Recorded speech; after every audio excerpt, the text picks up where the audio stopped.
Life for Star Wars fans has always been a rocky road.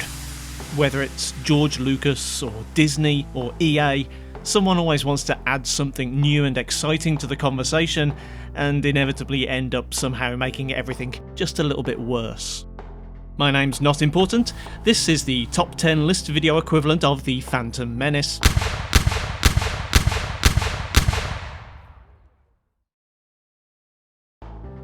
Now, I know I start each video with "my name is not important." It's part of my whole deal. I'm presenting a bunch of collated statistics in a digestible format after all. There isn't really room for overt bias in this format. However, when it comes to Star Wars games, I have to let my feelings show, just a smidge. Star Wars Prehistory began over 20 years before Metacritic, so the top 10 reviewed games list unfortunately misses many games released for half of video game history. Like all movie franchises, Star Wars had some pretty abysmal video game adaptations back then, but there were some gems among them. The Super Star Wars series on the SNES and Star Wars Arcade on the Sega 32X were flawed yet brilliant experiences in themselves, if somewhat neolithic to modern audiences. My personal favourites, the games that kept my enthusiasm for Star Wars alive during the dark times between movie sagas, were the LucasArts X-Wing series. 1993's X-Wing and 1994's TIE Fighter in particular brought a realistic space combat experience that was unparalleled at the time. Whereas previous titles had concentrated on recreating set pieces from the movies, the X-Wing games immersed you in the universe surrounding the films and made you feel authentically like a cog in the Rebel or Imperial machine. I feel that a competent modern remaster of any one of the 4 games in this series could challenge for a spot in this top 10. Yes, I know my bias is showing, and I have my fingers crossed that Star Wars Squadrons is the game I'm looking for. But for now, let's go about our business, starting with number 10, Episode 1, Battle for Naboo. Whether you didn't like the movie or didn't watch the movie, and yes, those are the only 2 answers I will be accepting, The Phantom Menace still acted as particularly fertile manure in which tie-ins could grow. Notable among them was this late entry in the N64 catalogue from Factor 5 and LucasArts.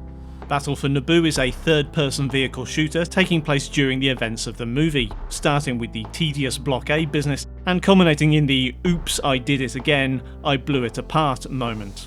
You get to engage in a mix of combat styles from surface-level speeders to air-to-air and air-to-surface combat before taking on the control ships and starfighters in orbit around Naboo itself. Building on the foundations laid for Rogue Squadron 2 years earlier, Factor 5 improved the viewing distances and number of enemies on screen without compromising on performance. As a late-generation title, the graphics were of surprisingly good quality considering the limitations. Sound, however, was decidedly lacking compared to games on other platforms. Star Wars orchestral scores were already being reproduced in CD quality, but N64 cartridges simply didn't have the capacity to spare, meaning for some decidedly 90s era compression that doesn't hold up well.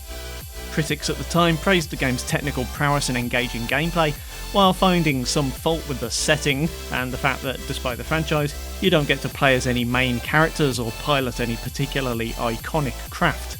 Episode 1, Battle for Naboo, holds a metascore of 84.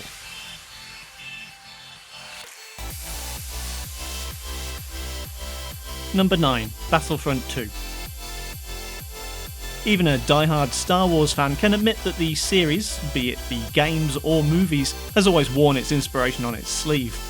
This sequel to the Battlefield-esque original game launched in 2005 on Sony and Microsoft platforms, once more offering a large-scale online multiplayer experience but adding a much-needed single-player campaign. Although a lot of the recent love for Battlefield 2.05 seems to have been born from backlash against the 2017 game of the same name, the critic reviews from the time were particularly positive. The headline edition was the aforementioned single-player campaign, placing you in the role of a clone trooper in the Episode 2 era, and ending up as a stormtrooper around the events of Empire Strikes Back. As laudable as developer Pandemic's intentions were in listening to feedback from the first game, the main attraction for players was, as always, the faction v faction multiplayer battles. During these battles, players get to fight on foot as a range of classes, hop in a vehicle and cause carnage until one faction's victory conditions are met. The gameplay is wide and varied, with game options ranging from capture the flag, assault and hunt, to the grand strategy of galactic conquest. In combat, The sheer amount of player freedom in Battlefront II puts later games like Battlefront II to shame. Space battles can result in you boarding a capital ship and blowing it up from the inside. Engineers and pilots can hijack enemy vehicles and ships. Heroes like Jedi and Sith are ridiculously powerful and fun to play, and don't require absurd amounts of work or money to unlock. With its focus on fun gameplay and player choice, Battlefront 2's reputation is based on more than mere rose-tinted nostalgia, and as such the highest scoring version on PS2 earns a Metascore of 84. Number 8. Starfighter. After 1999's The Phantom Menace, everybody looked at that end battle with its iconic moments enshrined by the acting skills of Jake Lloyd, and naturally wanted to play along. This 2001 6th generation console release, set before and during the events of Episode 1, places you in the cockpit of, or optionally third person behind, one of a number of starfighters fighting in the skies above Naboo against the Trade Federation and bounty hunters. With the benefit of almost 20 years of hindsight, we can see that Starfighter was very much a product of the era. In 2001, the Naboo Starfighter designs and Trade Federation battle droids were the state of the Star Wars art, and emblematic of the franchise's direction. However, Episode 1's vehicle design never went on to be as iconic as the original trilogy, and the Battle of Naboo would turn out to be about the most milquetoast set piece in the prequel trilogy. Beyond visuals, gameplay also echoes some of the early Star Wars tie-in games in unflattering ways, with arcade-style simplicity and some sections that struggled too literally to adapt the movie into a playable game scenario. Reviewers at the time were mostly blown away by the game though, and the PS2 version holds a respectable score of 84.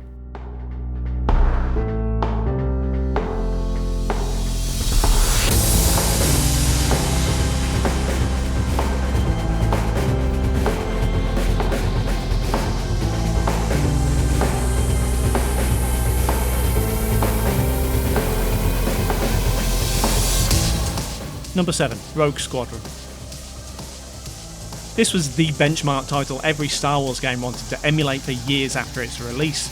Rogue Squadron came out at a high point when Star Wars was re-entering the public imagination thanks to the newly released remasters of the original trilogy, increasing expanded universe content in the form of novels and comic books, and hype for the forthcoming prequels.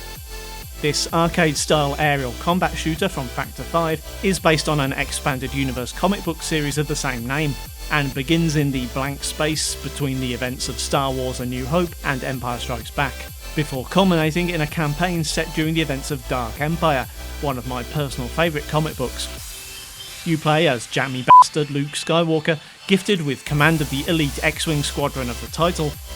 Featuring a level of graphical fidelity far beyond any home Star Wars game up to that point, and providing more EU fan service than any of us expected, Rogue Squadron certainly made PS1 owners look doubtfully at their little grey boxes, wondering if they've made the right choice.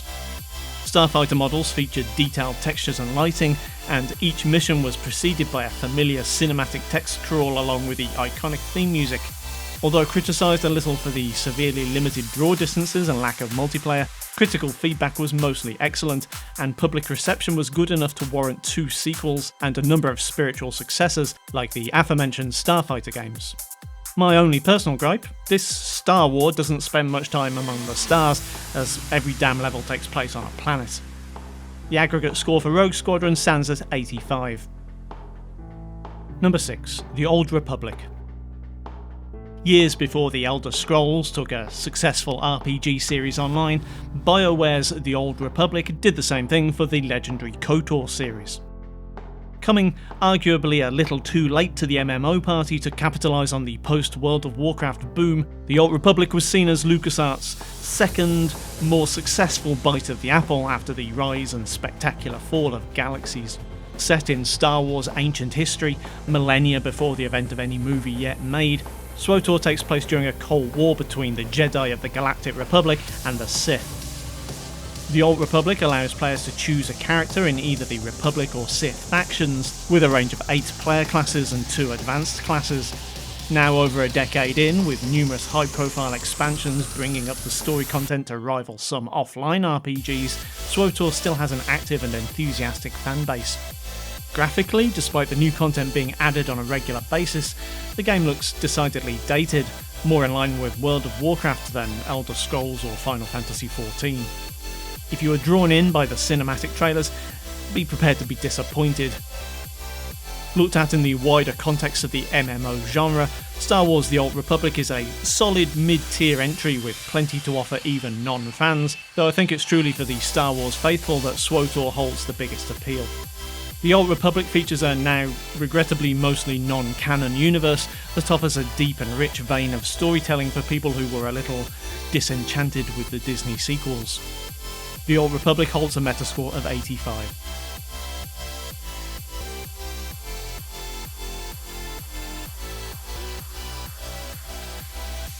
Honourable mentions: the LEGO games. The LEGO spin-offs offer an interesting quandary to anyone trying to categorise titles in any given franchise. If this were the top 10 Harry Potter tie-in games or top 10 Marvel games, I'd be glad to include them in the list. Otherwise I'd have to include official licensed adaptations and, well, who wants that? In Star Wars land, however, we have to draw a line. As entertaining as the LEGO Star Wars games are, Star Wars nerds take canon pretty damn seriously. Besides, if we allow LEGO Star Wars, we'd have to include Star Wars Kinect too. It's a slippery slope, people. Nevertheless, LEGO Star Wars has given the world some exceptionally fun gaming experiences and bear the Metacritic scores to prove it. I'd also like to honourably mention the subscribe button sitting unclicked there in the corner next to the like button. I'm sure you don't need me to ask you to subscribe if you want to, or like the video if you like it, but it doesn't hurt to point it out, does it? Number 5. Knights of the Old Republic 2.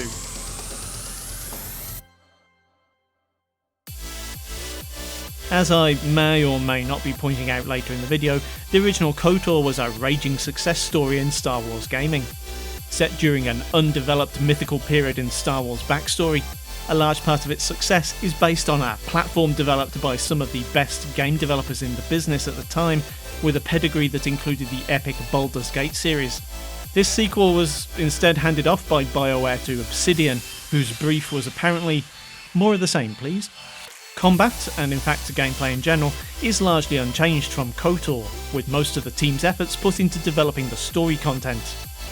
KOTOR 2 is set slightly before the events of the first game and places you in control of a Jedi exile, a character cut off from the Force in the prologue and who slowly regains their powers throughout the game, because of course they do. The game's alignment system is based on your decisions throughout the game, resulting in your character turning to the light side or dark side of the Force and directly affecting events, leading to multiple possible endings. Despite some minor complaints that it was too similar to its predecessor, KOTOR 2 still performed well with critics, with the highest scoring version on Xbox earning an overall Metascore of 85.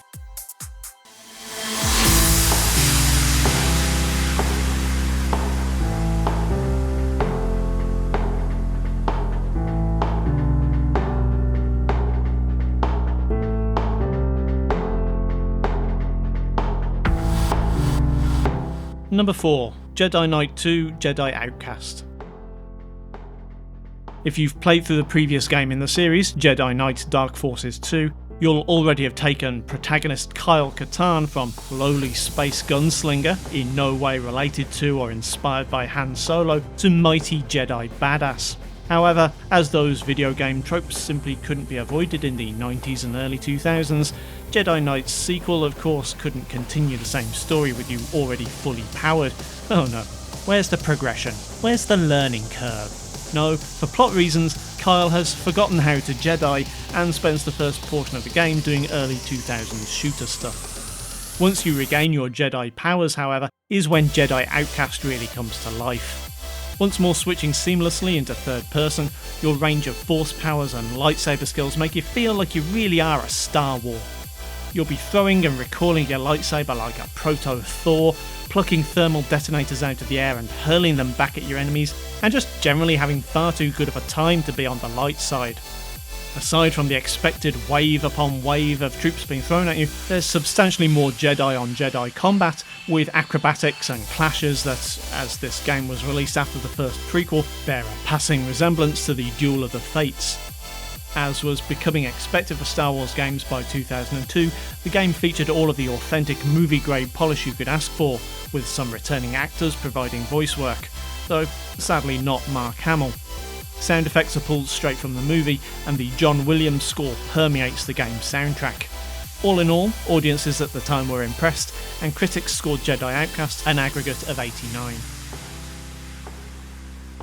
Number 3. Rogue Leader Rogue Squadron 2.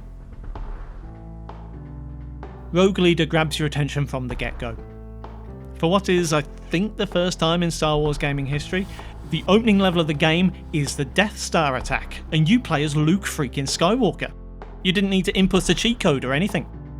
This is of course genius. Casual fans are immediately satisfied, given what they came for straight away. Returning Rogue Squadron players or hardcore Star Wars fans will of course appreciate this already well represented iconic moment in Star Wars history, but will be even more thrilled to participate in less commonly represented battles from across the original trilogy, as well as missions detailing events implied in the movies. They might however feel the absence of the previous game's dedication to the expanded universe, which sadly would signal how things would play out for the SWEU, but I digress. Gameplay is smooth and easy to grasp, being a little more arcade and a little less simulation, but we can forgive it just this once. Unlike its prequel, many of this Star Wars game's levels take place in space, though the range of verticality is still slightly disappointing, and as a result doesn't actually feel any less planet-bound than the first game. The other aspect of the title, that of being Rogue Squadron, is better addressed. Like the X-Wing games, against which I've been quietly comparing all of the other spaceflight games in this list, you'll have a limited amount of squadron control. You can order your squad mates to form up, attack an objective or run away. While not perfectly implemented, it certainly helps you feel like you're part of a team rather than a lone ace. What's more, the game was, and is, just so damn pretty. The leap in visual fidelity from 1998's Rogue Squadron to 2001's sequel Rogue Leader was huge. Polygon counts jumped, lighting was realistic and textures were substantially improved. If any third-party title was going to guarantee the success of Nintendo's new GameCube, this was the one. Jokes aside, despite the relatively poor sales performance of the GameCube, it is generally agreed to have had one of the stronger lineups in console history, and Rogue Leader was one of the strongest launch titles, earning a critical aggregate score of 90.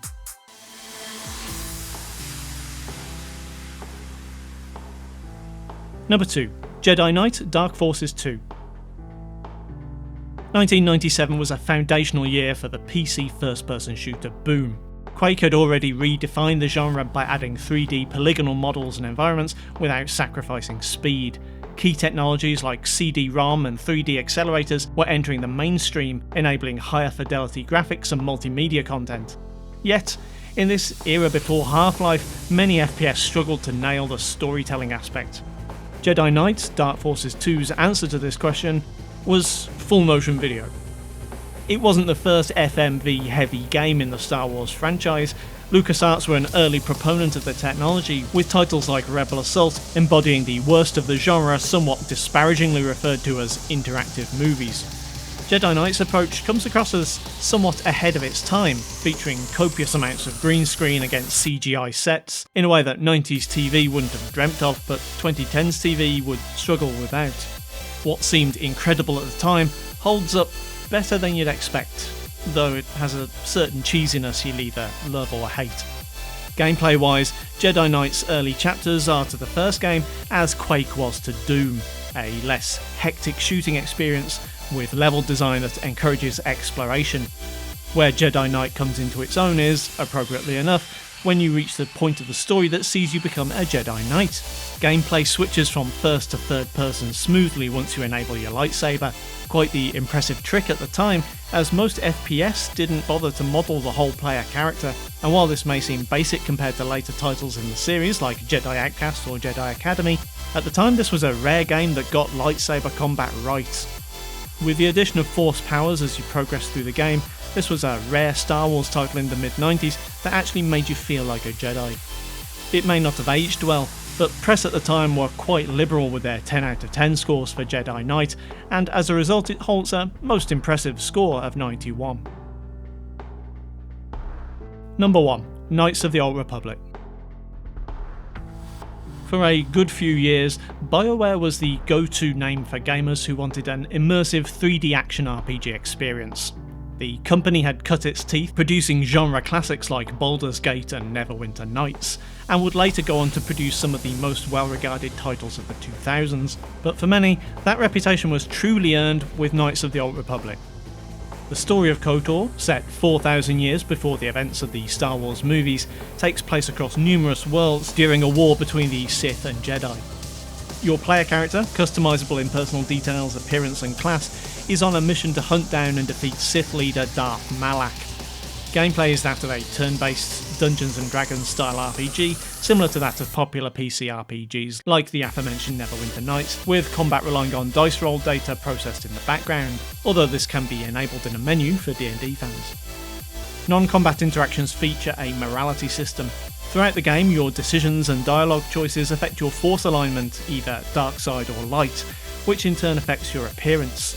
Interactions with party members, NPCs and story cutscenes were all told in a more cinematic style than previous BioWare games, as is befitting a game in the Star Wars franchise. In terms of audiovisual presentation, KOTOR was cutting edge for the time, notably in its use of full voice acting for over 300 characters. Although by necessity the game doesn't use recognisable characters, locations or vessels from the movies, even in a galaxy far far away things change over 4,000 years, the art style draws clear inspiration from other media in the Star Wars movies and expanded universe, keeping an authentic atmosphere that fans love. That separation from events of the movies helped keep the story free from some of the traps Star Wars derivatives have often fallen into over the years. Fan service is, of course, present, but doesn't come across as more important to the writers than building a believable world. Aside from its legitimacy to Star Wars fans, however, what makes KOTOR so well regarded now, as much as at the time, are aspects that aren't directly related to the Star Wars canon. The gameplay and storytelling style, building on that of BioWare's earlier games and later used in their critically acclaimed Dragon Age and Mass Effect series, proved to be a winning formula. It's no wonder then that critics love Knights of the Old Republic, and awarded a Metascore of 94 and the title of Best Star Wars Game Ever Made. This is the first in a new playlist I'm making of top 10s on some of the greatest video game series of all time, so subscribe and click the bell to be notified when they go live. Also, check out my other videos like this one, leave me a like and comment if you feel so inclined, and I'll see you next time.